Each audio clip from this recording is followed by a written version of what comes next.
svima i dobrodošli u prvu epizodu političkog marketing podcasta. Danas ćemo pričati o američkim izborima, o tome kako je Donald Trump pobijedio, kako je Kamala Harris izgubila, što je bilo loše kod nje, što je bilo dobro kod Trumpa, što je sve utjecalo na rezultat. Kako je to izgledalo sve iz Amerike gdje je bio naš današnji gost Krešimir Macan. Bog Kreš, dobrodošao u prvi podcast o političkom marketingu. Hvala na pozivu. Inače, za one koji ne znaju, vezuje se uz tebe ona izreka kad je kriza zovi Macana, direktor Manjgure, poznate tvrtke u PR-u, marketingu i politički stručnjak, analitičar i vjerujem da ćeš nam jako puno stvari otkriti danas. Nastojat ćemo, dakle mi smo specijalizirani za krizno, otud taj izraz i činjenica je da politika ima puno kriznoga svaki dan, pa onda de facto ako radiš politiku onda ti je normalno da radiš i za biznise to krizno kojeg nema tako često, sreću po njih jer oni rade i profesionalnije, ali jednostavno nema takvih situacija, nema onda ti pada vlada, da ti neko proglasi državni udar, nešto neočekivano. Biznis je dosta onako uhodan, on ide svojim stazama, ali oni isto imaju kriznog s vremena na vrijeme i onda to bude big time, poput one priče s Coca-Colom i Whatsappom recimo gdje je ova priča o kojoj pričamo, gdje je Whatsapp napravio krizu koje nije bilo sa lažnim vijestima. Znači sve ovo što pričamo u politici pričamo i nekad u biznisu, ali puno rijeđe. Dakle, lažne vijesti u politici imamo svaki dan. Da, to je zanimljivo. Politika u biti dosta inovira, ajmo to tako reći. I uvijek je meni zanimljivo gledati političke kampanje od sportskih klubova, recimo u SAD-u, jer znam da ono uvijek će raditi nešto ispred svih drugih i onda će tek ostatak industrije to sve pokupiti. Isto kao što Coca-Cola i Procter & Gamble imaju najviše research and development, pa prvi plasiraju nove kampanje, neke nove ideje. Politika je prva koja eksperimentira. Zašto?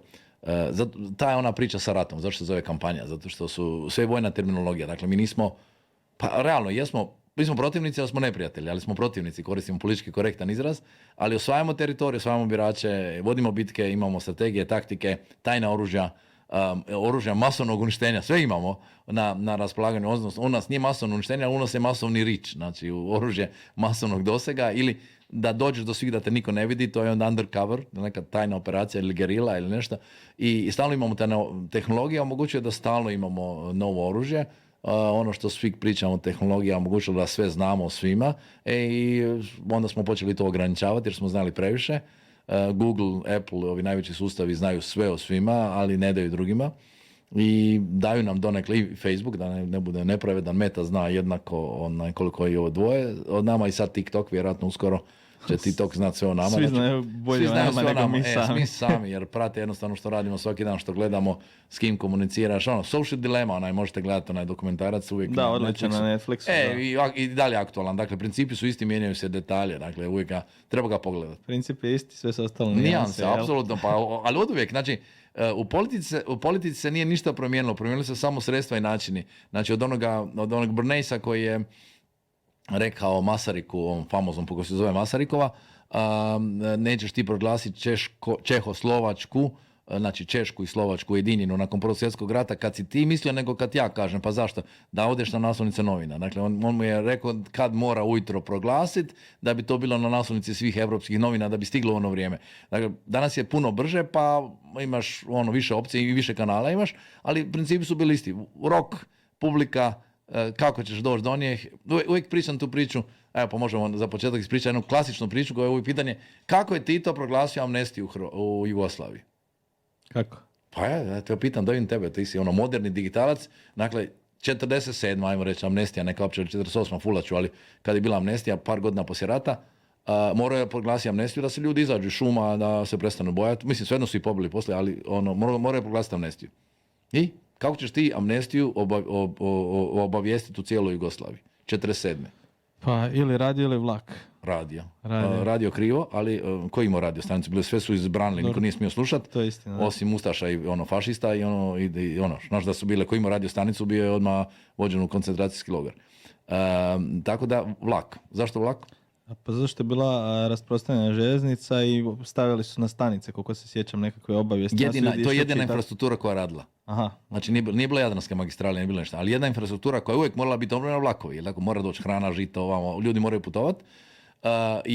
Svi se sjećamo onoga Salaš u Malom Ritu, ili tako, mislim, vi se ne sjećate, mi se, ove starije generacije sjećamo, ali uvijek su bili oni bubnjari koji su, dakle uvijek su postojali neki kraljevi koji su čitali neke proglase, šta narod je bio nepismen.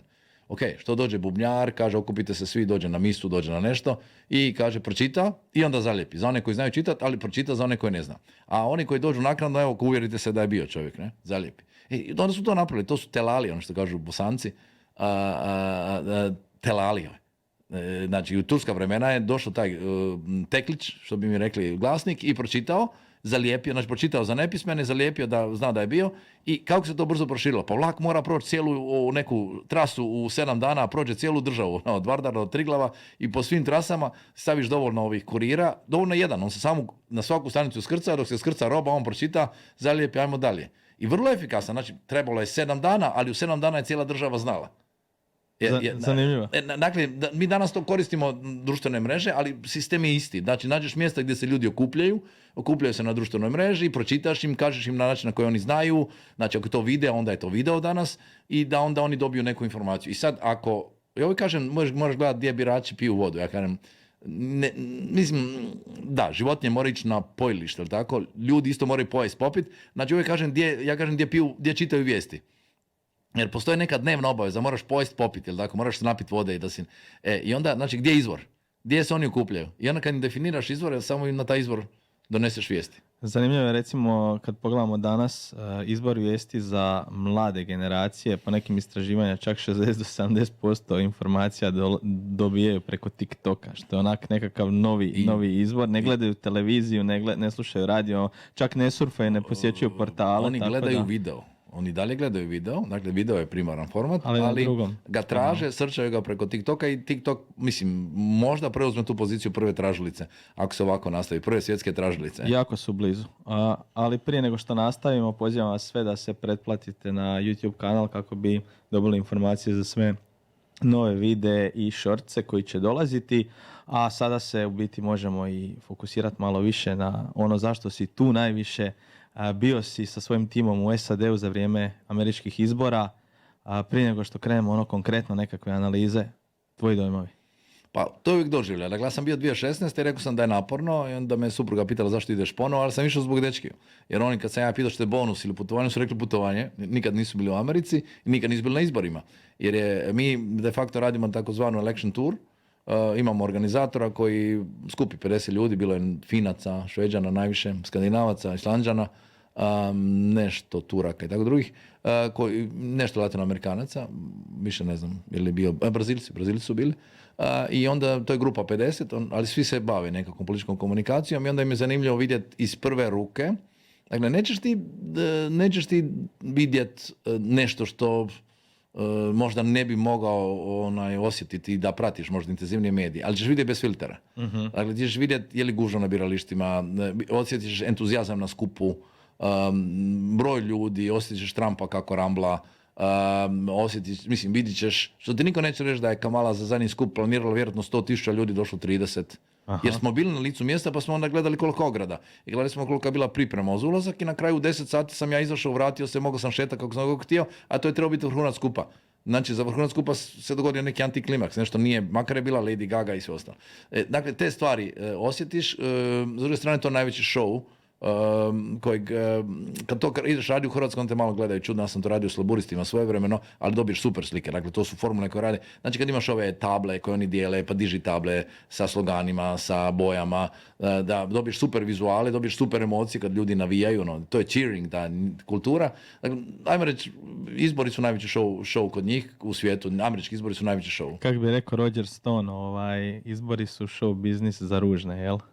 Pa ne bih rekao to, ovo je jako postao zanimljiv show biznis za sve tamo. Ove godine je bio najveći, ako ikad show biznis.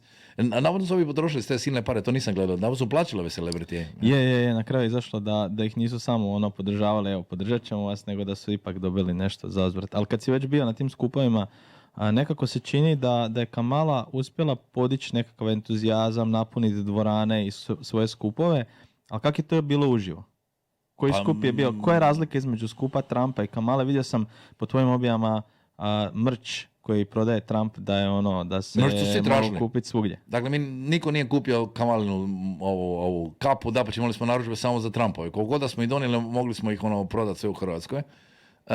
Ja sam kupio jedno na ruskom, čak kažu Make America Great Again, čisto da se zezam.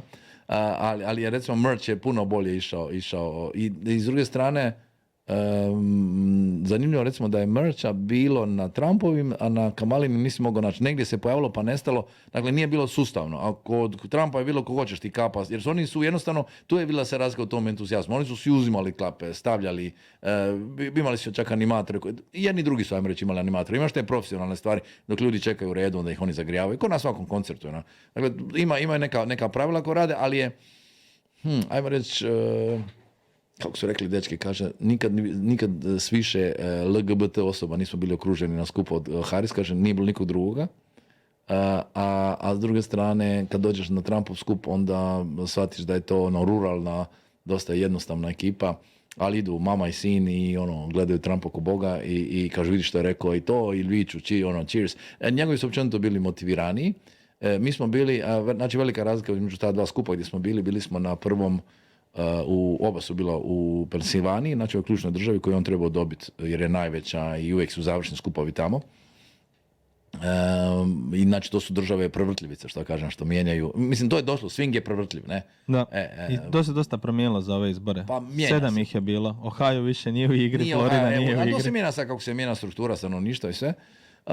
Ali je bitno takav izborni sustav da samo 7 država su bile bitne, ključne za dobit. I onda ako to dobijaš izbore.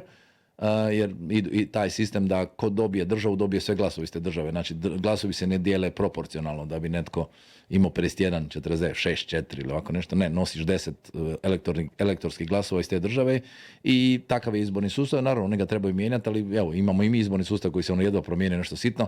Jednom kad krene izborni sustav, svi se njemu prilagode, onda ga je teško mijenjati, jer uvijek ima neka mala država koja će reći, ali ja ću izgubiti pravo glasa, utjecaja. Jer nekad te manje države budu swing, pa onda odlučuju, Kalifornija je najveća, pa ne odlučuju ničim. Da, i baš kažu analitičari da u biti te swing države najbolje prolaze, jer ti praktički se njima tijekom cijelog mandata moraš prilagoditi, za razliku od tipa Kalifornije i Teksasa, koji su sigurno demokratski, republikanski, koji najmanje dobiju. Najmanje su im zanimljivi zbog toga. A tako ti u životu, tako i ovdje, jer tako oni koji imaju onaj glas viška za koaliciju, taj dobije sve, kako je rekao zastupnik iz Koprivničke nezavisni, kaže, ja sam pragmatičan zastupnik, dakle, sve ćemo se dogovoriti. Ali isto tako bi se dotakao tih swing state-ova koji su u biti, kad pogledaš, cijeli budžet je stvarno bio ogroman na ovim izborima. Kamala milijardu i 500 milijuna, Trump 750, malo ćemo se i toga kasnije dotaknuti. Ali nije to ravnomjerno raspoređeno kao što mnogi možda misle na prvu, nego swing statesi su dobili najveće budžete, ove sigurne države su dobile nekakve, ajmo reći, ostatke.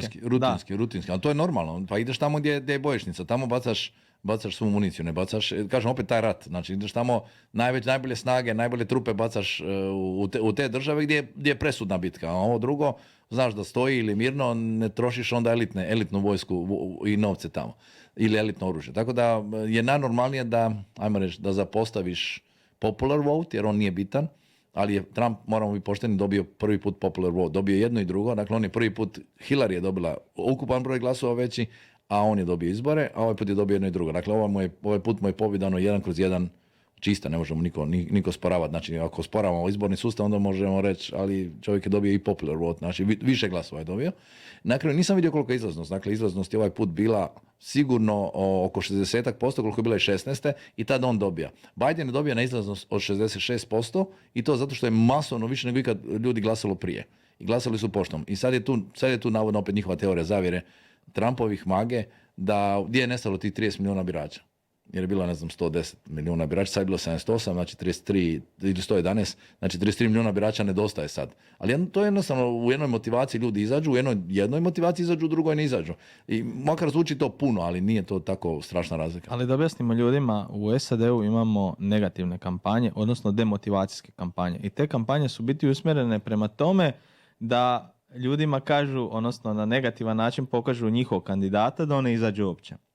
Mislim da je tu Trump isto dobro odigrao i Kamala je imala jako puno tih stvari. Evo recimo, čisto primjer, spomenuli smo Pensilvaniju, negativna kampanja, dosta navodno Poljaka živi u Pensilvaniji. I sad ono što su oni napravili je praktički targetirali mjesta gdje žive Poljaci, odnosno njihove gradove i sela, i zakupili na TV-u i na YouTube-u i slično video spotove u kojima pričaju o tome kako je Trump na strani Putina, budući da znaju da Poljaci generalno ne vole Rusiju i Putina i na taj način su u biti kroz mikrotargetiranje i negativnu kampanju pokušali motivirati da izađu i glasaju za nju, a na drugi način demotivirati možda ove koji su bili za Trumpa. I ljudi ne kuže, jer kod nas relativno malo te negativne kampanje ima, ali tako? Ima, ali nije službeno dozvoljena. Dakle, imamo onaj famozni spot HSP-a koji je bio odličan protiv HDZ-a, pa ga je zabranila izborna DIP. Dakle, mi nemamo praksu da bi se uopće smjelo raditi negativne, onda se radi na vanjskim plakatima, radi se na online gdje nema regulacije, ali se ne radi, dakle mi ne dozvoljamo mainstream negativnu kampanju, televiziju, radio, što je u njih glavno. Dakle, ti ćeš na 3 negativno imati jednu pozitivnu. Dakle, ima je puno bitnije da kažu što Kamala radila loše i Biden nego šta će oni dobro raditi, iako imaju tu ravnotežu. Iako imaš, tu ćeš se nešto prevariti, ti i svi drugi koji misle da je, što je presudila, nećeš vjerovati. Koji medij presudio u izboru, da vidim što je po tvojoj analizi? Pa gle, ono što sam ja možda vidio, 2 stvari koje ja mislim da su dosta utjecale. Prvo je da mi je iznenađujuće s obzirom na iznos koji su potrošili demokrati, da mislim da nisu toliko pratili ili nisu imali informacije iz ankete i da su totalno fulali teme. A druga stvar je, ja mislim da je dosta presudio X, odnosno Elon Musk, koji je tu dosta stao iza Trumpa, i plus podcasti koji su dosta zanimljivi. Eto, vidi se pravi digitalac. Znači sve to stoji, a presudila televizija. Dobro. Dakle, Trump je jedini gađao klasičnu televiziju. Oni su, i to sam vidio, i meni je bilo malo čudno. To je, recimo, to je ono što osjetiš. Znači, ti možeš u stvari možda pratiti iz Hrvatske, ali nikad nećeš gledati Dobro jutro Amerika iz Hrvatske na taj način. Ja se ujutro probudiš, upališ televiziju i svirati. Idu ti blokovi, ide uvijek blok nacionalni, pa onda blokovi senatorski. Tako nekako dijele, rijetko ili nekad ubace nešto, ali načelno ide nacionalni blok kao 2 predsjednica i onda idu senatori, kongresmeni, već to je. Uvijek je bilo 3:1. Znači, za Trumpa, jel? Za Trumpa. I to u finišu kampanje. A imamo podatak da je 9% ljudi, znači svaki 10. birač odlučio zadnji tjedan. Uh-huh. I on je bio svugdje prisutno, omnipresent je bio. Dakle, jer ti realno da ujutro se probudiš koji u Hrvatskoj. Dakle, ti gledaš Dobro jutro, upaljena ti je televizija i ti čuješ tu reklamu. I on je tu išao jako dobro s ciljanim negativnim. Znači, nije jedino presudila televizija, nam kažem, zanimljivo je koliko su demokrati, baš im je bio prigovor, da su podcijenili televiziju i da je Trump manji budžet bolje iskoristio jer je plasirao na televiziji. Čak bi povukao paralelu sa kampanjom parlamentarnih izbora u Hrvatskoj, gdje je, mislim, Domovinski pokret gađa upravo televiziju, jer ja mislim i po onoj demografiji što je izašlo po izlaznim anketama i sve.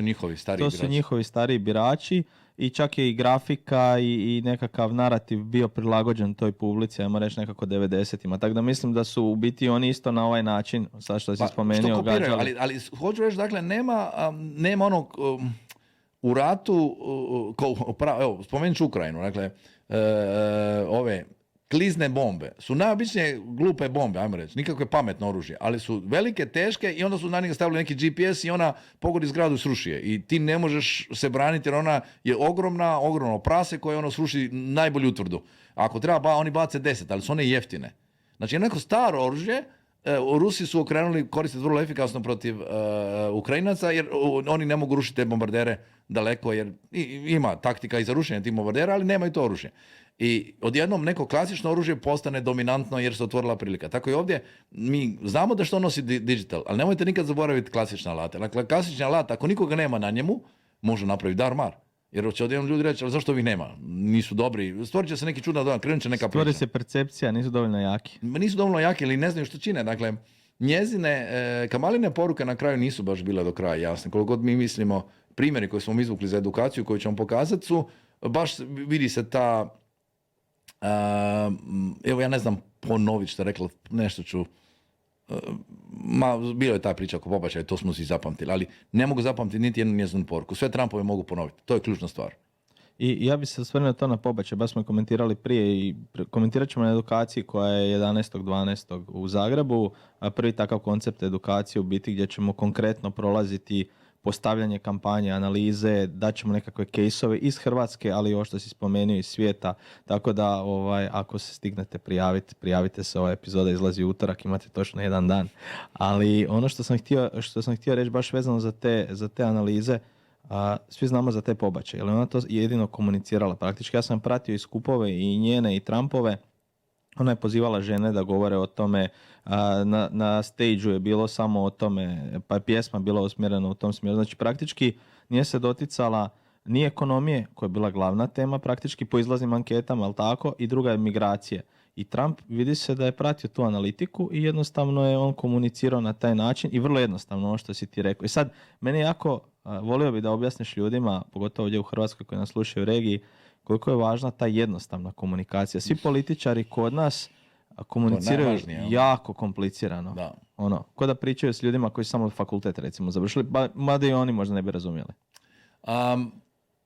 Trump je izvježban kao voditelj, znači emisije, izvještan je, mora ići u soundbite, on naučio govoriti u soundbite, on zna ramblat, on priča sat i po i neće sići zbine, mu se sviđa slušati svoj glas, ali on uredno, dečki su rekli nakon 2-3 dana, ali kaže, on je prodao sve poruke.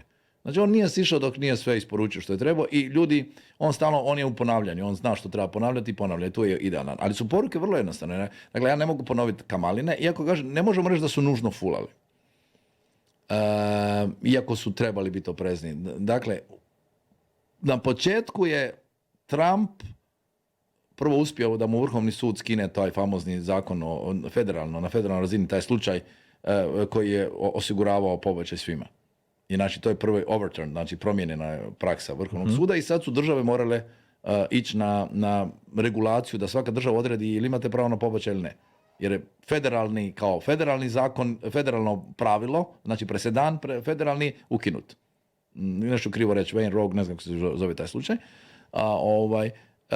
Dakle, netko koji je dobio na Vrhovnom sudu i osigurao pravo pobačaja svima. I sad on je to krenuo i imaš izjavu gdje on tu kaže, on je 50 godina pokušao, I did it, onako ponosno. I ona mu je to dobro nabijala na nos, ali onda je on shvatio da mu ga to ubija i on se po toj pitanju povukao. Onda je rekao da će razmisliti, više nije otvarao. On nije otvarao, ona je jahala. Ali što je sad problem? Da je u njenoj populaciji koja je srednji sloj i gore, uistinu to bila tema broj 1. Jer što? Njih imigracije nisu doticavale, nije ih dotaknula inflacija jer su njihove plaće. Neko je rekao, kad pitaš lijeve, onda kažu lijevi, ali živi se bolje. Da, statistički se živi bolje kad gledaš prosjek. Ali što se ispostavilo? Znači, medijan, oni koji su iznad srednje plaće, ti su možda stisli inflaciju ili žive bolje. Stigli inflaciju ili žive bolje. A to su Kamalini. Dakle, njima nije bila tema ekonomija, nije im bila tema imigracija, jer oni zapošljavaju te illegal workers jer ih mogu platiti i oni su im jeftina radna snaga i onda im je normalno bila tema treća ta ili ono što je Trump vrlo dobro iskoristio protiv nje. Dakle, ona je imala isto tako gafove kao on, ali manje, ali je Trump savršen u onom pojačavanju ti njezinih gafova, koliko ona pojačavala, ali ona ga je previše pojačala, a on se povukao na tu temu, a ona je ostala uporna do kraja. To je taj problem s Vokom, da je ona imala izjavu u mrtvo hladnoj emisiji, kao, čekaj, smo mi čuli da ćete vi svim trans zatvorenicima omogućiti promjenu spola na račun države. I ona mrtvo hladno, onako energično, da, dum. Išao je podcastere, I don't want my tax money being spent on that. I to krene negativno, to crnac podcasta. Dakle, sve njezina neka ciljna skupina kontra nje govori, jer prije svega su protiv ajmo reći, woke cijele kulture i to ono što se događa kod nas. Mi mislimo da ljudi nisu. Ja kad sam pustio u Makedoniji taj spot, evo ti sad tu primjer super poruke, koje ja znam ponoviti. Ja sam površan, znači kako ti gledala, ja sam u tim stvarima, jer ja znam gdje ću to naći, pa pogledam, pa ne pamtim. Ali njegova je poruka tako jednostavno da je zapamtiš. On je pokazao pripadnike LGBT zajednice i baš ih iskarikirao i pustio ovaj insert, ili pustio nešto u tom stilu kako ona to nešto brani i onda je rekao she wants them, they, I want you. Kako je jednostavno. Yeah. Njegovi braći ne žele them, ne žele muški, ženski zahod, ne žele oni zahode, razumiješ? To je ono što su pokušavali kod nas pa smo se mi to smijali. Ali to je tamo zaživjelo. Fora to je zaživjelo ovo oni, them, they, i onda su kao reakciju drugi dobili otpor tome. I tu je jedna cijela teza o nedostatku, odnosno ajmo reći nekoj kastraciji muškosti u Americi, da neuspješni mladi muškarci smatraju da su oni neuspješni jer se sve gura ženama. Ženama se da prednost da bi se postigla jednakost i oni kažu ne bi to tako trebalo biti, trebao bi ja, ima šansu, a ne pitaju koliko je sposoban.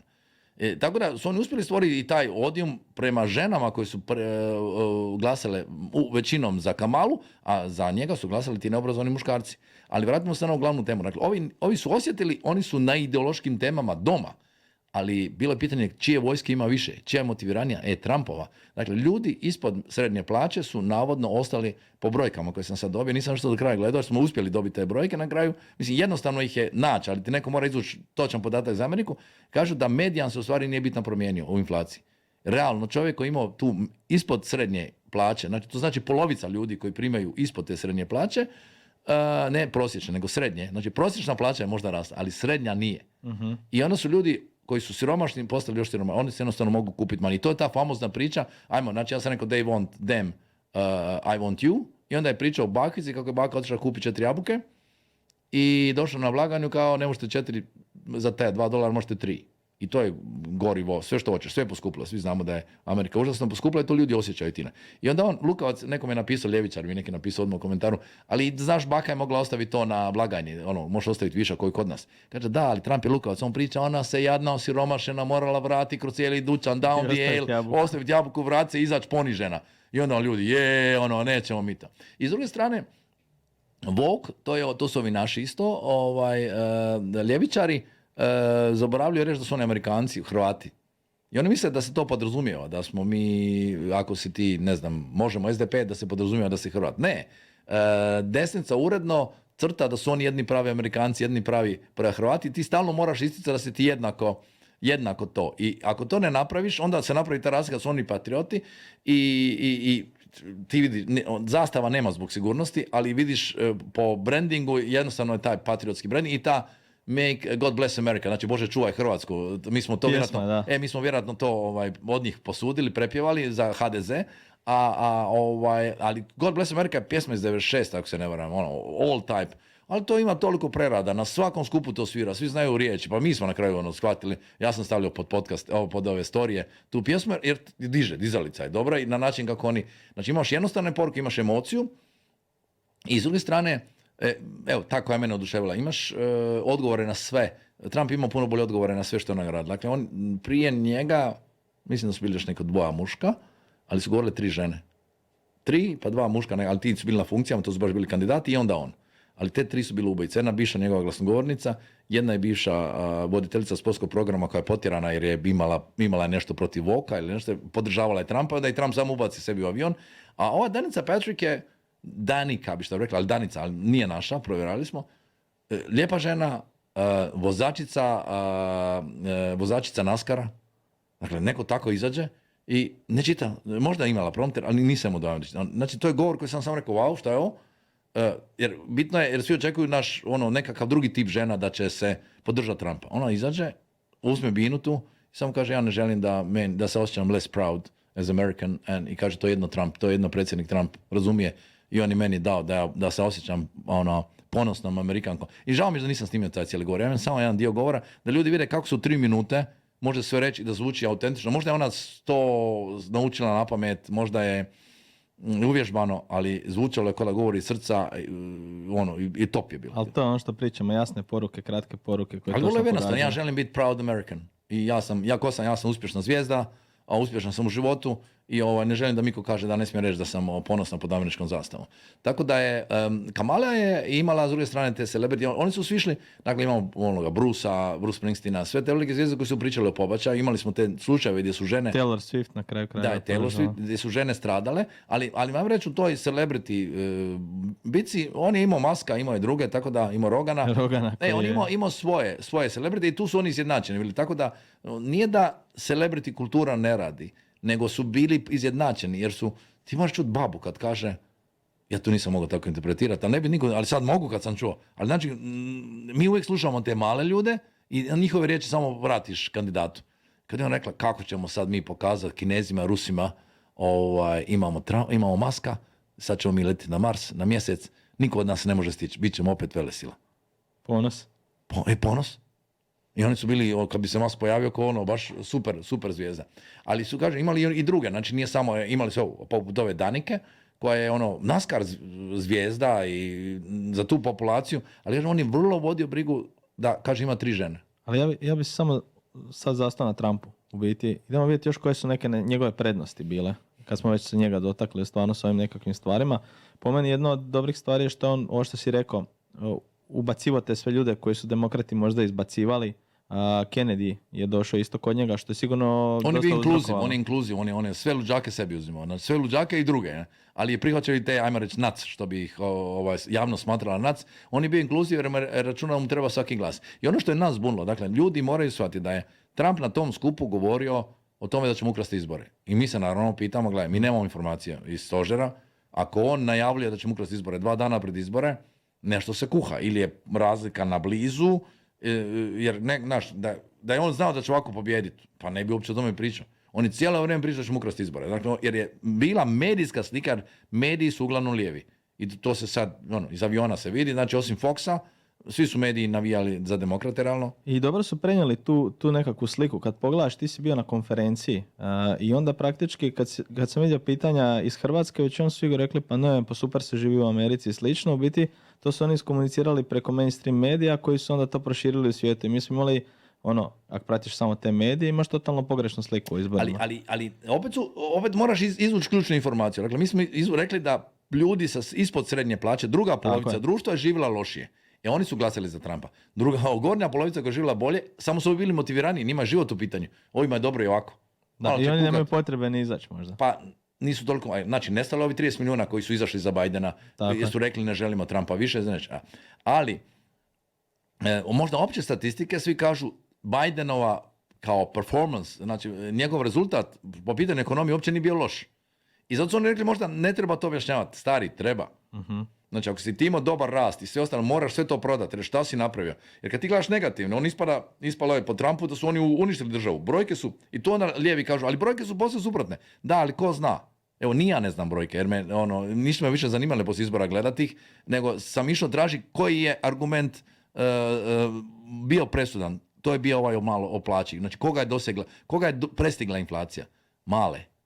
Ti su glasili za Trumpa, i kažem male i one koji su se osjetili da nisu dovoljno muški da ih taj woke kultura, jer onda kad si išao na fakultete, tamo sve je bilo za Kamalu.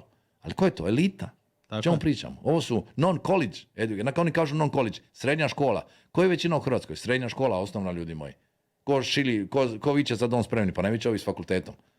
I još jednu zanimljivu stvar si rekao, htio bih prikazati u Hrvatskoj toga ima.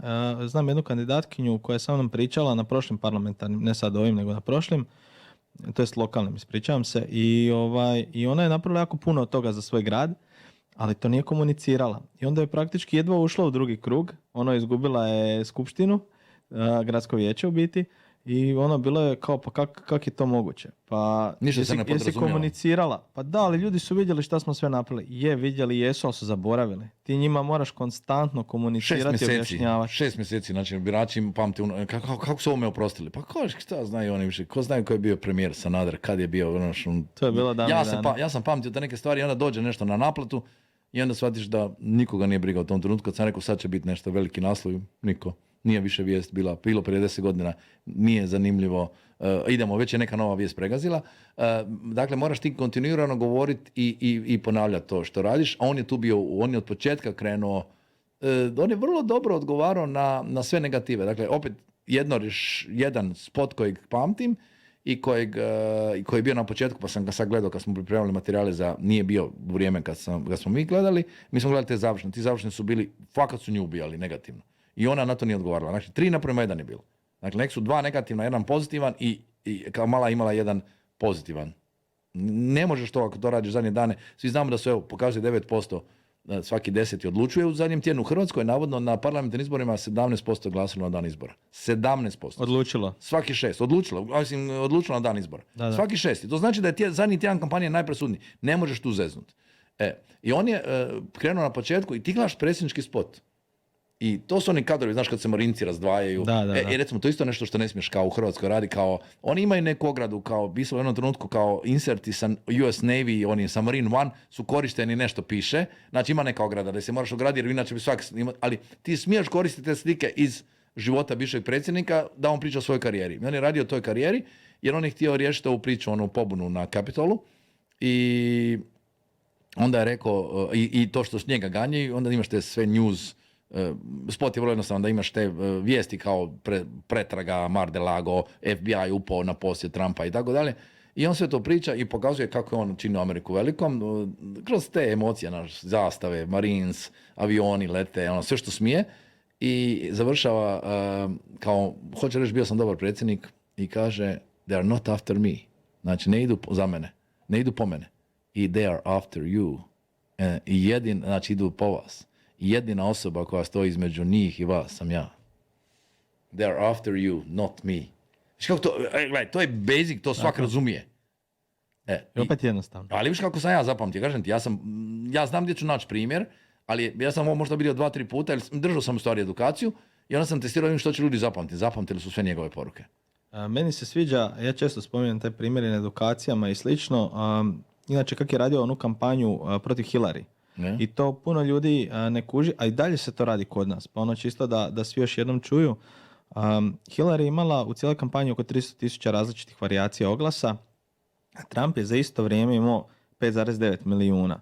Šta on radi? On je testirao te oglase. On je išao Texas, ok, idemo 100-500 različitih vizuala i poruka vezano za zid. Ali tu mu je trebalo AI, tu mu je trebalo software, to ne može raditi ručno. Tako je. I ono što je super, on je vidio točno šta ljudi hoće i jednostavno je to onda išao komunicirati. To je radio Brexit, ako se ne varam. Tako je. U biti internet se koristi za istraživanje i on je to konstantno je koristio i znao je točno šta treba reći, koje poruke će proći slično. Kod nas imam nekako dojam na prošlim izborima parlamentarnim, pogotovo na onim 2020.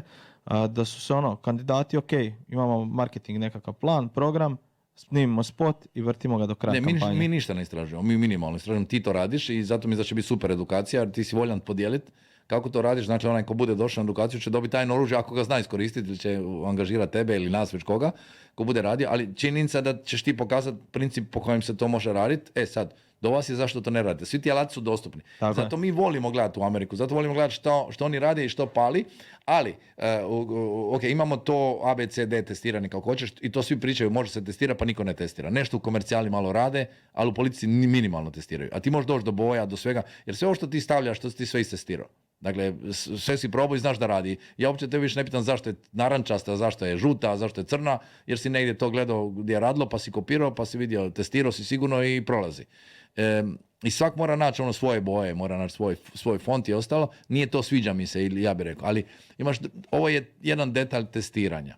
I mikrotargetiranje da možeš targetirati dokle hoćeš. Ima onaj super jedan video od Onjana, moram ti dati kad Onjan je ona satirična mreža, pa su razgovarali, znači dođeš do čovjeka, kaže, a možemo vidjeti što je u njegovom mozgu, i onda su dođe do toga da dođe do esencije, kaže, pa možemo ući unutra, kao ne bi, ja se bojim, i onda na kraju se završe s time da odu u svemir, kaže, vidite koliko je naša priča nebitna, ali mogu doći do toga kako ti mozak funkcionira i objašnjavaju točno. I zašto sam ja u biti to spomenuo istraživanje baš zbog ovog tog videa što si spomenuo o Trumpu, gdje to što znam, baš je govorio voditelj kampanje tad njegov, da su oni testirali ne znam koliko tisuća različitih videa i onda su točno znali koje scene najbolje pale kod ljudi, tipa to, ratni brod, zastava američka. Ali taj spot ćemo pokazati na edukaciji, to ćeš vidjeti. Točno ti Marin, kad se Marinci razdvoje da bi pustili predsjednika. To je taj moment kad ti osjećaš wow. Ali hoću reći, to je analitika. Znači, to su isto vidjeli šta i kako prolazi i onda su to išli gurati. Sve moraš, sve se može testirati ako imaš dovoljno alata, imaš dovoljno novaca. A sa digitala omogućila da ne trebaš polati puno novaca za testiranje. I samo da završim, znači što je bilo, imao si, što je presudilo kod Hillary? Bila Bjelkinja, prepompozna, bit ću prva američka predsjednica. To se sve najavljivalo, znači kad sam bio te godine, onda se već bio pripremio onaj neki stakleni strop u New Yorku koji bi se urušio u trenutku kad bi ona proglasila da je predsjednica, onda bi probila je stakleni. Znaš, cijela scenografija je bila tu, moraš pripremiti i samo su o tome pričali. I onda ja prvi kažem ljudima, nema ništa, Trump dobio izbore. Kako misliš, umilili Amerikanci, njima to bilo nemoguće. 2016. On je imao testiranje, Alamo, taj lik je bio na danima komunikacija, uživo smo ga slušali u Rovinju. Ima druga stvar, on je u swing states, tamo, ona je bila Bjelkina, nakon što sam rekao, on je pustio spot negativni u kojem nema niti jedne njegove riječi. Ima speaker, imaš Hillary i imaš Sandersa. Dakle, sve demokrati u tom spotu gdje ona kaže da je 2000, odnosno kad je bila prva dama, imala je tu reformu neku pravosudnu gdje je de facto zatvorila puno crnaca za manje kazne, završili u zatvorima, i s druge strane je imala rečenicu koja je bila nepažljiva tada, kad je rekla ako im daš mali prst, oni će uzeti ruku, oni su super predatori. I Sanders joj je zbog to napao u primaries, oni su super to pratili i oni su de facto uzeli insert gdje Sanders za nju napada, ona mora priznati da je to rekla, i kaže, ali vi ste bili wrong, kaže nije Sanders. I oni samo kažu, ovaj oglas je platio Trump, i sad, to čak ne znam išlo na televiziji, ali je to išlo, ono što mi kažemo, sa dark post. Išlo je kao oglas samo na crnce u swing states. Svaki crnac koji je to vidio, rekao, zašto bi ja glasao za ovu bijelu, da ne kažem što. I oni nisu izašli u dovoljnom broju koliko se očekivalo. Kao za, znači, Kamala je dobila apsolutno ono što je trebalo, 83% Afroamerikanaca. Makar ona nije, no što meni prigovaraju, kao nisi precizan, ona je, ne znam, obično što krivo reći, mama je Indika, a otac je sa Jamajke, ovako nešto. Ona je čudna kombinacija, dakle nije Afroamerikanka, ali ljude to ne zanima, ona je druge boje kože. Znači, to je bila moja poruka, da kažem, ona je bez problema mogla dobiti tu publiku, ko što je Obama mogao dobiti. I tu je stvarila rezultat, ali nedovoljan. Dakle, jer su oni muški, siromašni crnci glasali za Trumpa i Latinosi. A zašto glasali Latinosi? Jer, kaže, ne žele jeftinu konkurenciju iz Venezuele. Kaže, nama je dobro, radimo na crno, ali živimo. Sad kad dođe ovaj, kako i dođe duplo, bit će cijena upala rada, potučemo se međusobno, razumijem. I oni su bili prvi koji su rekli, ajde, daj, zaustavi to, nama je dobro, ajde, zaustavi ti ove nove. Jasno. I to ljudi nisu razumjeli, tu malu računicu malog čovjeka. Koji ti naš malog čovjeka? Messina, dakle, šef. On je bio Obami 12. Kad je isto tako izgledalo da neko je, McCain, ona je bila Palin i tako dalje, pa su republikanci stvarali dojam da ga mogu stići, pa je, i on doslovno se priča scenu kad ga je, kaže, Obama traži predsjednik straži i kao ja uđem u sobu, sjednem, ili on sjedne, onda predsjednik dođe obično. Ali, znači, 2 stolca i Messinu kaže, sjednite tu, i dođe, kaže, predsjednik će doći, i dođe predsjednik, kaže, pitao me samo jednu stvar, kaže, Jim, do you know what you are doing? Kaže, yes sir, I know very, very well what I'm doing. Kaže, ništa, samo kaže, keep up good work, i otišao. Jer je on bio u dilemi, znači, to ono što ja ti dobro znamo kad su političari prepadnu, kad su nervoze zadnja 2 tjedna. Da, pogotovo za njih nekoliko dana. Ali kogod imaš te ankete, a tamo uvijek su blizu ankete, evo, vidi se da ima kriv, ali ti niko ne može dati taj rezultat. Niko. Musk je navodno rekao, noć prije imamo ih. Noć prije. I dobra stvar kad si uživo tamo, ja kažem, možeš ti to gledat, i u Hrvatskoj, ali nekako imam dojam da sa svih strana dobijamo više informacija nego si tu, ili ja možda lovim drugačije analitički. Kad je bila jedna informacija CNN-u, kažu, ili CNN-ov dopisnik iz Mar-de-Lago, kaže, pa ni u Trumpovom stožeru nisu očekivali ovako brzi rezultat, kaže, tek se sad organizira di će se pojaviti. Mislim, to ti je već bio pokazatelj. Znači, to takvim malim rečenicama shvatiš da nisu, on je fakat mislio da ćemo možda krasti izbore. Dakle, nema, ni oni interna anketa nije govorila, možda je ovaj po X-u rekao, jer on može onaj sensitivity osjeća. Znači, to je House of Cards, sjećaš se ona cijelo vrijeme kad su mjerili, kao bila zezancija, kako mjere po mrežama. Evo, to ti je radio Musk. Sad on je Musk gledao raspoloženje. I ona kladionica je bila isto, i pokazala se dosta točno. Kladionica je bila točna, skroz, sve države pogodila, tako da su tamo neko napravio pare, iako znaš šta je apsurd, da oni ne smiju se kladiti na izboru u Americi. Pa je zato je FBI uletio, jer tu je bilo neke manipulacije, oni su preko VPN-a, ko zna čega, dozvoljavali da se kladi, a Amerikanci se ne smiju kladiti na izboru u Americi. Koliko sam shvatio, tu ima dosta su im zanimljivi te check and balances, šta smiješ, šta ne smiješ, a opet se to zaobiđe. I oni su pogodili, i meni je, recimo, to me je bunilo.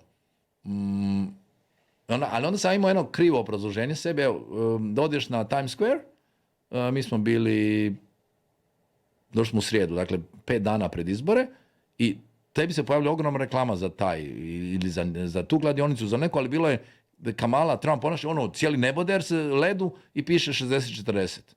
I ne znam, sam to na kraju snimio, mi je svaki put pobjeglo, ili jesam, mislim da ima čak fotografiju. I to mi je bilo čudno, kao ankete na blizu, Bukis kažu 60-40. Moje iskustvo iz Srbije, koja jedna dozvoljava klađenje na izbore, je isto da oni najbolje pogađaju. Znači, uvijek njih gledaš. Oni puste namjerno nešto da negdje dobili, moraju, kako znaju, ali oni moraju imati te modele po kojima moraju najbolje isimulirati. Ja bi oni nastradali u suprotno. Nastradali, I onda sam rekao, ok, zašto ti Bukis? Onda mi neko rekao, kaže, možda su, tu se dogodi jedan isto presedan koji moramo isto shvatiti, da su veliki teh poduzetnici koji su vlasnici Washington Posta, Los Angeles Timesa, u zadnji tren povukli kočnicu, rekli ovaj put nećete preporučiti nikoga. Iako je uredništvo Washington Posta već odlučilo da će podržati Kamalu i Los Angeles Times. Tako i oni kad je Bezos rekao da neće. Izgubili su 250,000 pretplatnika. Da, oko 300,000, u jednom danu. Ali što je to, Bezos ako će sad zaraditi na svemu drugom? Naravno, Nije se zamjerio Trumpu, sad će zaraditi. On je gledao milijarde. Biznis. On je gledao milijarde i on će subvencionirati Washington Post i dalje da bude dobro novinarstvo i dalje će napadati Trumpa, ali nije mu se zamjerio izravno sad. Dakle, oni su veliki biznis i općenito kažu da je markets, da su tržišta puno bolje osjetila što bi, u kojem smjeru će ići. Dakle, po trendovima na dionicama si mogao reći da će ići taj kripto, evo čudo što je nastalo kasnije. Što je počelo rasti. Počelo rasti. Tako da to sve moraš paziti, jer oni da ne znaju, oni da ne rade dobre prediktivne modele, onda bi se zeznuli. I onda je moja varijanta bila da je na ovaj način kako su se veliki tehovi dogovorili, da je možda neko upucao lovu, bukis, kao izgubite, izgubite, ali malo favorizirajte Trumpa u stvaranju atmosfere. Možda neko uplatio veći iznos, pa ili to što ne bi isključio. Mijenja se. Znači, nisam isključio da je bila neka manipulacija, kao što ti kažeš, čak i poštena, uplatiš puno para i promijene se. Pa na kraju krajeva Musk je dijelio $1 milion dnevno. Da, i čak smo morali to dozvoliti. Na kraju smo rekli da je to legalno.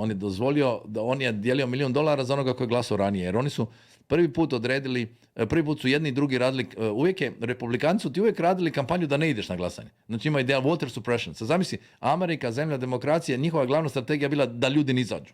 Jer onda oni sigurno dobijaju. To je kao s HDZ-om. Kad ne izađu evropski izbori, ljudi nisu izašli, HDZ je prošetao kroz evropske izbore.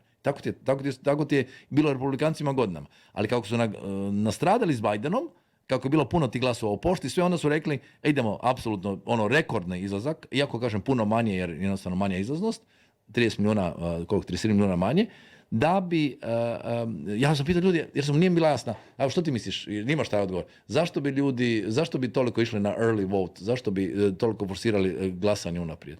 Što s njima dobiju? Pa da spriječe, ajmo reći, nekakvu percepciju da će demokrati su već pobijedili. I u biti strah ih je bilo na prošlim izborima, što je taj early vote, ajmo to tako reći, utjecao na rezultat izbora i htjeli su se tu pofajtati. Ali nije na kraju bilo presudno. Dakle, zadnji put je bilo previše tih glasova poštom. Dakle, zadnji put se dogodilo da on je htio smijeniti, Trump je skužio što se dogodilo i htio smijeniti, postoji funkcija chief postman, znači on direktor pošte koji se zove chief postman, jer je to glavni poštar, ne? Znači imaš poštara i glavnog poštara. I on ga je smijenio jer on je poslao early vote svima. A inače, baš kako bilo voter suppression, jer izbori su na radni dan. I onda imaš jedan način da ti ne dođeš na izbore, a ovako ti dođeš, možeš ubaciti bilo kao. To je bila fora, vidite, kutije gdje se to ubacuje. Samo da ti kažem koliko su glupi, samo moram znati jednu stvar. Da su u bibliotekama, dobro, mislim glupi, neobrazovani kako hoćeš, u bibliotekama su 2 tjedna prije izbora morali maknuti sve kutije u koje se vraćaju knjige posuđene, jer su ljudi ubacivali early votes unutra, smisli da je to kutija za early votes. I onda preventivno da ne bi, jer ne smiješ ti dirati taj glas mora ući u tu kutiju, ne smiješ ti s njim što radi. I ovi su preventivno makli sve te kutije da bi ne bi, kao to je ona kutija za ubacivanje, ajde ubaci tu, ne. Vrati knjige i ubaci glas, evo dotle ide glasanje u Americi, to smo se smijali na te razne stvari, a bilo je napeto, oni su, Bošton se spremao za izvanredno stanje. Da, poslali su čak i blokade su stavili, svašta nešto. Dakle, dosta je bilo, ne radiš to ako nisi u nekoj tenziji. Tako da smo bili dosta zbunjeni s tih puno informacija. Htio sam te pitati još jednu stvar koja je meni zanimljiva, recimo, to je debata. Sad, u toj debati prva stvar koja je meni bila zanimljiva, Kamala koja se dobro pripremila, niko nije očekivao od nje da će dobro nastupiti, zato možda preveličavaju taj njen nastup, ali ono što sam ja vidio, ona je imala nastup TikTok, gdje ona je imala nekakve ključne pointe koje je trebala reći, ona je to rekla, oni su kasnije to pustili. A druga stvar je da je Trump unatoč svom egu i svemu jednostavno rekao ok, ja više neću ići na debate, ali je skužio vjerojatno da je bio dosta loši. Sad, zanima mene i tvoje nekakvo iskustvo, da se tebi dogodilo, i možeš i ovo naravno prokomentirati, da si ti nekad spriječio svog nekog kandidata da ide na debatu. Što spriječio? To je bila službena taktika. Bandić nije išao na sučeljavanje, Kerum nije išao na sučeljavanje. Mi gdje god nismo trebali ići na sučeljavanje, nismo išli na sučeljavanje. I koliko je teško to s njima iskomunicirati? Njima najlakše to. Oni nemaju problem. Znači, ti im samo kažeš koja je računica, ugasit ćemo mu zrak, neće imati medije, ovaj kaže super, kaže manje posla za mene, nemam pripreme, s Kerumom to uopće nije bilo problema. Bandiću smo to isto rekli, Bandić se nije pojavljivao, mislim Kerum i Bandić su tad pričali 2009. I ajmo isto tako reći for the record, Kerum i Bandić su Trump prije Trumpa. Znači, Kerum je bio prvi Trump kod nas, to definitivno, on je da ti si radio kampanju.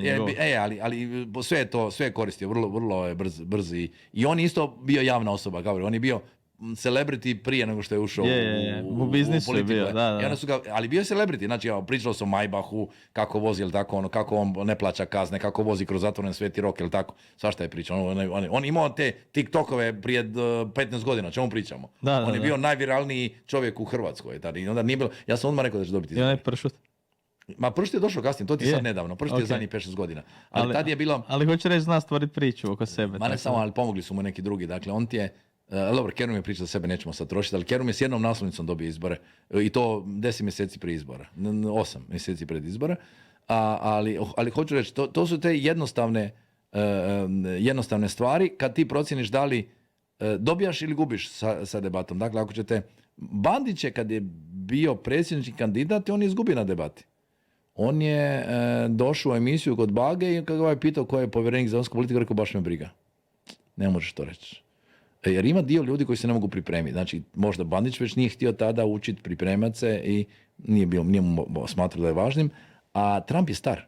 Dakle, Trump se više ne da trenirati i ostalo. I tu je recimo tajna, moramo otkriti ulogu one gospođe koju je pohvalio. Ona mu je mama. Šefica ureda njegova, koja je imala druge kandidate koji su bili, ona će biti sad šefica ureda, ali budemo i sad šefica kampanje, ali kao njezini kandidati su bili neki luzeri, nije baš imala neke rezultate, ali ja mislim da ona kliknula s njim da mu ona rekla, jer Trump je to, Trump je pokažeš mu prst, ako si mu autoritet, ako si mama, mislim, mama, stvarna, ali reinkarnacija mame, da on kaže, Katie, ne znam kako zvala, i on je ne uslušao, još da on nije radio ništa mimo pravila. I tu je isto plus za Kamalu. Dakle, što se tiče discipline, oni su bili jako disciplinirani. Kamala iz svojih razloga, dakle, Milanović je Trump sada.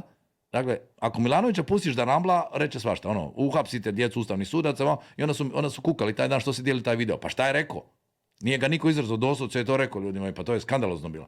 A da Trumpa pustiš da rambla, on će reći svašta. Na tom skupu gdje smo rekli, to je imao, ali on ima tu lukavu strategiju, gdje on ubija PR-om. Znači, mi stalno govorimo o tim nekim drugim novim tehnologijama, a on ubija najklasičnije tehnologije. On izvali glupost. Kaže, vidite ove ograde, stakla, oni su tu, they to protect me, tu da me štite. Ali ja bi rado da oni pucaju na mene kroz fake news, da pucaju kroz novinare. Pa kaže, ovo je fake news, treba kao. Da. I onda odmah ti za sat vremena na svim portalima da je Trump rekao novinar da nema problema ako se puca kroz fake news na njega. Htio sam te još pitati jednu stvar, ajmo jednu temu reći, Kamala Harris. Koje su njene prednosti bile u ovoj kampanji, a koje nekakvi nedostaci? Neki smo već spomenuli. Jako je malo prednosti imala, ali znači, ona je znala sve nedostatke pa je bila disciplinirana. Dakle, slušala je i njoj se ne može reći da improvizirala. I to se onda pretvorilo u manu, znači Musk ju je ismijao, ja na kraju nisam dočekao njezin govor. I Joe Rogan isto tako. Ona je govorila u istu sekundu, de facto. Znači ona je naučila automatizirano, u stvari krivo govorim, znači nije naučila, nego je prompter, oni čak nisu ni prompter brzinu mijenjali, znači uvijek išlo istom brzinom prompter. Tako da si mogao, oni su njoj nasinkronizirali isti govor, iz dana u dan, u sekundu isto kaže. I onda je u jednom trenu stao prompter i onda je ona stala. Iako je to ponavljala jako puno puta, da su to isto iskoristili u kampanji. Ali onda je tu je moši smijati. Dakle, ona je bila dobar glumac, ali je Trump bolji. Znači, Trump je savršen glumac, kao što je bio Ronald Reagan. Zašto je Ronald Reagan bio dobar predsjednik? Glumio je predsjednika. Nije on odlučivo. On je dobio politike, onda ih dobio uloge koje je isporučivo. A završio ono sve što je napravio. Ali je napravio tako zato što je bio savršen u toj se ulozi. I nije izlazio izvan nje. Nije Sarah Palin u jednom trenutku pomislila da može biti jako pametna, onda se ispalo da pokazalo se koliko je... I u biti na kraju je... Imam super izraz iz Amerike, ako ne želite reći nekome da je glup. Dobro. Bio nam profesor, smo rekli, pa ona je malo... A onda on rekao, no, she's knowledgeably inadequate. Dobro. Knowledgeably, zvuči jako noble, knowledgeably, ali inadequate. Politički korektno. To politički korektno kažem, malo je nedostaje znanja. Kao, to bi preveli tako u hrvatskom. Ko kraljica Elizabeta, onaj famoznoj epizodi kad dovodi tutora i kad je tutor pita, kaže, koji ste srednju školu završili, Your Majesty? A ne smiješ pitati ništa kraljica šuti. Ok, high school, elementary school. Kraljica šuti. Ok, there'll be a lot of work to be done. Jer ona je završila samo Eton, ona je slušala samo kod profesora ustavnog prava na Etonu je slušala, koji ima Gavrana, samo ustavno pravo, da zna odijeliti državu, kraljicu i sve. I kad je to trebalo, to je savršeno znala, ali ništa drugo nije znala. Znači, uopće je bila školovana jer njezina mama smatrala da ne treba školovati buduću kraljicu, šta ona je kraljica samo. Tako da, njezin je veliki problem, Kamalin je veliki problem da neki kažu da ona spletom okolnosti kao žena, druge boje kože, jednostavno probijala se. Dakle, nije da ona, sad ćemo reći, jeli skroz nesposobna. Nije, ali nije bila taj kapacitet koji bi je gurno znanjem, sposobnostima naprijed, koliko je očigledno ova druga kombinacija je gurala, da je uvijek imala, da bi uvijek one tick all the boxes kad je trebala. Da. I onda je otišla visoko i tako je bila izabrana kao zamjenica, koja nikad nije za nju, ni ona nije bila pripremana da Biden da ostavku. Ali onda tu su u stvari, znači nije Kamalina greška. Greška je demokrata da nisu na vrijeme Bidena uvjerili i da nisu napravili prave primaries. Da su oni krenuli sa pravim primaries, neko mi je rekao da je bio na to DNC-u, da je National Convention gdje je bila Kamala. To je bilo super energija, ali oni nisu mogli s njom to izdržati do kraja. I hoću da kažem, nisu pratili ove zaokrete. Trump je očigledno bio fleksibilniji, i bojao se. Dakle, oni su možda opet računali, mi smo nakon tog debate koji si rekao, gdje su oni računali stićemo ga, ili ta njihova istraživanja su pokazala u lijevim medijima da je ona kao dobila debatu i svi smo to pričali, ali nebitno što je dobila debatu. On je dobio razgovor s ljudima, on je bio s malim ljudima, njoj su nedostajali mali ljudi. Tako je. I ono što je veliki problem bio kasnije, njena odluka da kontrolira apsolutno sve. To je bila, ajmo reći, nekakva prednost, jer nisu izlazili iz okvira nekih, nije bilo nekakvih eskalacija. S druge strane je jako otežalo, jer vidjeli smo po komentarima mnogih i na biralištima, čak i nekih ljudi po društvenim mrežama, zamjerili su što nije išla kod Joe Rogana, nije išla na neke podcaste. Ja bi recimo ja sam sad, kad gledam kako je Joe Rogan podržao Trumpa, ja je ne bi poslao tam, ubio bi je, masakrirao. Ali misliš da nije utjecalo to, ali još više ona prikazana kao neko ko ne može izaći izvan okvirnog. Ali kod njegovih birača, nije ona izgubila kod svojih zbog toga, a ne bi dobila ništa odlično. Ona je izgubila kad došla kod Opre i nije poentirala. Dakle, ona je bila namještena emisija i 60 Minutes je bio, pa su navodno rezali. Da. A onda su, kod Opre se dobila zicer pitanje i ne znala odgovoriti. I onda kad pitanje, znaš onaj famozni video koji se vrte, kao imate nešto što žalite u životu, kao i nije znala odgovor, onda počela petati i onda znate when you're parenting, onda kaže ovaj podcaster, ona nikad nije bila roditelj, kaže usvojila je 2 odrasle djece, kao veće djece. Da. Nije nikad mogla biti ona parent u tom smislu. I shvatiš da ona nema odgovore na basic pitanja, nije imala. Znači ona je izgubila svoju osobnost u toj cijeloj priči, apsolutne kontrole, izgubila je svoju osobnost koju je imala, izgubila ju je i nije više znala što smije reći. Dakle, bila bez promptera, bez kontrole i nećeš vjerovati, ja sam ti bio, 29. su bili izbori koje sam radio, ja sam bio 3 dana prije, 26. na 7. 26.4. u Zagrebu, idemo supruga ja s premijere, Rajka Grlića, sve mu dođe kraj, što je dobar naslov onako u politici, i vozi nas taksis koji u trenutku da nas uzima ima Trumpa na onome streamingu i prepoznao mene i krene nešto Zoran Zlatković, on je neki naš iz Amerike koji je došao tu i on je nama od tih 15 minuta do kuće, supruga je se bavi isto diplomacijom, sve on rekla, koja dobra analiza. Frajer je sve rekao, ovo što ja ti sad pričam, on nama rekao 15 minuta vožnje, mjesec i tjedan dana, 5 tjedana pred izbore, nam je rekao da ona neće dobiti izbore. I to što sam sve rekao. Došla je kod Opre i nije znala odgovoriti. I ko je na kom pitanju inzistirao? Kao, jedino što ona treba odgovoriti je, bio je mladi par, pitali su je šta ćete vi učiniti da nama život bude lakši, da možemo kuću kupiti, platiti kredit. I to je sve, sam Trump govorio, uništen taj dream, američki, imaćeš kuću, imaćeš ovo, sve. To je on baš nju ubio, iako je uništen ovima. Njezini imaju te kuće, imaju više kuća. Ali ovima ispod srednje plaće je uništen. I čovjek je sve objasnio i rekao da će dobiti Trump. I bio sasvim siguran Trumpa. I s druge strane, ipak moraš, ja mislim da moraš čovjek slušati. Mi volimo pričati s taksistima, ja ne znam, ti to radiš. Kad radiš kampanju, negdje pričaš s malim ljudima i kad čuješ da neko ponovi tvoju priču sloganom, znaš da si odradio. U Rijeci je bilo slučaj kad smo mi radili YouTube kampanju, pa su rekli skinite se s crtića. Onda sam rekao, skinite se, znači svi su nas vidjeli. Jer ako smo probali crtiće, a rekli smo da ne idu na crtiće, onda znači YouTube ne zna što će, pa gura i na crtiće samo da bi uzeo pare. Ispuca, da pare. I onda je tamo mali čovjek i Pero Panjkota, isto kao mi smo se javili iz Filadelfije, kaže, ja imam sugovornika za Trumpa, ali ne mogu naći sugovornika za Kamalu. Ne mogu naći Hrvata koji će glasati za Trumpa. Kaže, prevrnuo sam pola New Yorka da bi našao jednog Hrvata koji će izaći na Times Square i uz ove koji će glasati za Trump reći da će on glasati za Kamalu. Svi Hrvati masovno, i to kad sam rekao da ne znam kako će glasati za, bili smo u Hrvatskoj, onu podjelu regionalno, tako da Srbija za Trumpa, tako je. Mi za Kamalu, ovdje su mi suredno ljudi javili kao mi ćemo u Americi glasati za Trumpa. To nije bilo dileme. Ti neki najpoznatiji Hrvati, sve je to išlo Trumpa. Ja bih se još uhvatio za kraj društvenih mreža. TikTok je dosta utjecao na midterm izbore, što su svi očekivali da će republikanci pomest, demokrati su tu iznenadili i slično. Onda imamo X, koji je preko Muska, ajmo reći, dosta gurao Trumpa. On je postao maga newsletter i kogod da se buni da to nije istina, oni kažu meni algoritam je... Ja sam njega stalno viđao. Znači, jesi ga ti followo? Ne. Znači on je ipak stavio da svaka njegova objava ide nama, svima. Tako I možda po nekom kriteriju pratili smo politiku pa ali ja sam svaku njegovu objavu ujutro, kad se spojiš na taj X ili otvoriš ga u Americi, meni je bio njegova objava na vrh vida.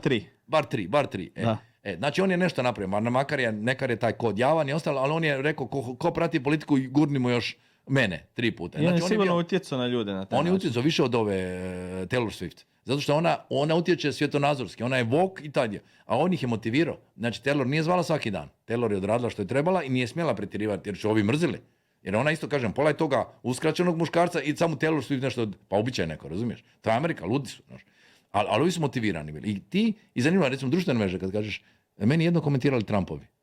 Ovi, Kamale, niko se ne javi. 1 na 10 se javi možda. Da. I tu osjetiš tu angažman i osjetiš tu motivaciju. I tu je, kao newsletter X odradio čudo i, gledaj, sad zamisli ti da vlada ima propagandni alat tog tipa, a imat će ga sad. A imat će ga, da. A Zuckerberg, njemu su malo i zaprijetili sve. A to sam ti htio reći, zamisli sad da je on stao na stranu, recimo, Kamale. Kakve bi bile reakcije? Sad bi ga spalili na lomac. I onda zato su on povukao. On se potpuno povukao. Kao skužio, dajte vi meni pare, on radi sa svima, ali politiku je dosta skreso. Da, on je, kako se zove, on radi sa svima, nego on je onaj brico iz Velog mista, ali kao, neću politiku u moju butigu, a o svemu priča, o svemu sudjeluje, ali neću politiku u moju butigu. On je postoje, imam previše interesa, previše para, koji Bezos, znači svi. To je trebao biti signal, to je ono što smo ga malo podcijenili naš, kad veliki ljudi, koji mogu, koji su de facto države. Tako je. Danas u virtualnom svijetu, kad oni kažu mi ćemo ostati neutralni, mi ćemo biti Švicarska, onda nešto ne volja. Vezano za Facebook, još bih htio se toga kratko dotaknuti, on je u biti u cijelom svijetu smanjio dosege Facebooka i to postaje problem političkim strankama, a i kandidatima koji su ulagali jako puno novaca, skupljali pratitelji, sad ih samo određen postotak ljudi vidi. Da, i opet kad platiš, ne plati, preskupo ti je i sve ostalo i ne radi. Znači Facebook je najlošiji alat, ako mene pitaš, uopće, ja se više bojim ovoga što je Google najavio da će krajem u 9. mjesecu 2025. prekinuti s političkim oglašavanjem u Europi. Dobro, ja bih stao na Facebooku u stranu za neke druge stvari, za mikrotargetiranje i dalje još fenomenalan. To stoji, ali ne možeš raditi ovu masovnu kampanju. Mikrotargetiranje, sve stoji, istraživanje, ima tu puno alata, ali za ovu masovku. Dakle, on više nije taj alat za masovni, reći masovno uništenje, masovni rič, to nije. To imamo ili Google ili druge stvari. Znači, Google Display je definitivno bog toga. Znači, ja ne razumijem uopće ko ide na ove standardne billboarde. Moraš i nešto imati, ali ne toliko. Jer, mislim, gledamo omjer cijene i recimo u Americi smo mi billboarde vidjeli negdje van, u ruralnim, što je normalno. Nije ti na Times Square-u bila reklama ovih kampanjskih. Preskupo. Mm-hmm. I znači na ta top mjesta, tamo je biznis. Ne imaš dojam da nije bilo potrebe da oni iskaču, da su dovoljno iskakali. I to je jedna priča oko debata koju isto treba naglasiti. Debate organiziraju sveučilišta i imaju jasna pravila i onda prenose sve televizije koje žele. Dakle, nema ovo da organiziraju televizije, oni su to razvili baš u jedan sustav kao da bude neutralno skroz. I zato je možda Trump i pobjegao jer nije htio baš. To su isto sveučilišta. Sveučilišta nisu baze Trumpa. Tako da Facebook mislim da ide van i dugoročno i on ima problem sa fake news, znači on mora to zaustaviti. Ima problem i on bi morao za administriranje toga uložiti puno više novaca, a on gleda samo kako da vrati dioničarima kako bi rasla dionica i on postao bogatiji. Dakle, on je postao vrlo selfish u tom smislu. Dakle, imamo veliki problem što ćemo s tim ljudima koji su države, kako ćemo ih regulirati, kako ćemo im reći imate neku odgovornost, imate javnu neku obvezu. Oni ne žele imati nikakvu obvezu. Oni sve obveze prebacuju nama. A jako su zakomplicirali, recimo, sada hoćeš se politički oglašavati, moraš verificirati stvari i jednostavno ta verifikacija, pa ja kažem, lakše je možda lansirati nuklearnu bombu nego verificirati se na Facebooku za političko oglašavanje. To su takvi sad procesi, procedure, upload i odobravanja. Želite jednostavno da odustaneš od toga u tom postupku. Kandidati na prošlim lokalnim izborima, znam da nisu uopće uspjeli imati kampanju jer su prekasno krenuli, nisu znali kako to napraviti, tako da to je prvi tip, prekasno ste krenuli, već ako niste sad, već ste prekasno krenuli, to i možemo reći odmah danas. Ako već niste krenuli, sad za lokalne izbore prekasno ste krenuli, da. A onda možemo reći koliko je Primorac kasnio, recimo, konkretno u ovoj priči, dakle da nije krenuo ranije sa jer je digitala uz vanjske plakate jedina dozvoljena izvan one službene kampanje. Onda kreneš kad god možeš. Tako je. Ali i za istraživanja, mislim da... Ne istraživanja, ovo što si ti patentirao je super. Istraživanja. Jesi primijetio na komentar iz podcasta da čovjek pita ili to, ja kažem ne, moraš doći na edukaciju. Vidio sam. By the way, evo, za sam kraj isto poziv da pogledate i prvu epizodu druge sezone Špice s macanom, gdje smo konkretno pričali isto tako o kampanji, ali više smo bili fokusirani na izbore u Hrvatskoj, predsjedničke i lokalne. Jel ti imaš šta za kraj još dodati možda? Mislim da smo dovoljno danas pričali, kao dođite na edukaciju pa ćemo pričati i prije i poslije, no? Eto, ja vas isto tako pozivam, dođite na edukaciju, link ćete imati u opisu ovog videa, a isto tako vas pozivam da se subscribe-ate i da pratite i dalje podcast o političkom marketingu. Vidimo se.